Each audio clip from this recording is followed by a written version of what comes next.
Donc ça, on est sur le Find N. Le Find N. Ouais. Donc c'est le premier portable client de la marque. Donc on est sur un format qui va aller au-delà de 7 pouces une fois ouvert et qui redevient un petit compagnon assez miniature qui tient très bien dans la main en format fermé, qui me permet d'interagir comme ça avec mon téléphone, mais d'informations comme je ferais sur n'importe quel autre téléphone. Là, l'écran est bien intégré, l'écran extérieur. En fait, on a l'impression qu'il se poursuit dans la coque. Exactement. En fait, on retrouve il est ici, courbé, c'est ça ? il est incurvé, exactement. Incurvé. Donc on va avoir sur un côté.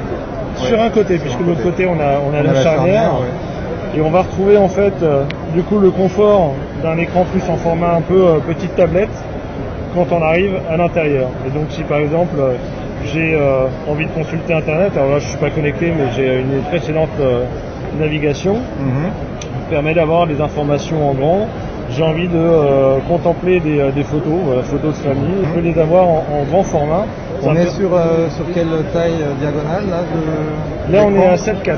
7.4. Voilà. Et donc après je peux aussi splitter mon écran. Et donc je dis à côté je veux retrouver ma page web parce que je veux faire une recherche pour savoir quelle est la marque du t-shirt. Bah, du coup je vais pouvoir faire ma recherche à côté tout en ayant mon résultat ici et agrandir. Donc il y a vraiment une modularité assez impressionnante de l'outil. D'accord, ce geste-là, c'est dans l'interface. Exactement, c'est développé par Oppo de manière à optimiser l'usage du téléphone et pouvoir profiter aussi au mieux du double écran. L'écran extérieur, la diagonale, est de combien ? Il faudrait que je vous la redonne. Elle est de mémoire à 5,7, 6 dans ces dimensions-là.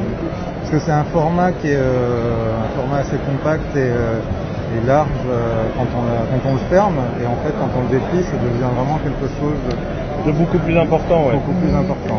C'est ça. Mini tablette. Qui permet vraiment quand mais j'ai pas non plus. On a vraiment de l'espace, mais c'est pas non plus dans la poche. C'est pas gigantesque. On a fait le choix d'avoir un format qui reste assez compact. J'arrive à le gérer à une main. À deux mains, c'est l'idéal, mais donc j'ai quelque chose qui n'est pas surdimensionné. On est quand même dans une notion d'ergonomie, prenant en compte qualité d'accès privilégiée, mais également aussi qu'à un moment ça ne trouve pas la poche tout simplement. Donc c'est un format qui reste assez mignon, tout en ayant un vrai différentiel d'écran. Et il pèse combien au niveau de son poids? Il est lourd ou pas lourd? Je vois. Le porter. C'est raisonnable pour ce genre de format. Très raisonnable. Je sais pas combien ça fait, mais ouais, effectivement. Et donc celui-ci, il est dispo en Chine. Il n'a pas été juste présenté, c'est ça? Non, il est dispo désormais en Chine. Donc, et chez nous? Il sera, j'espère, dispo bientôt. Mais on n'a pas encore d'annonce de ce point de vue-là, donc il faut attendre.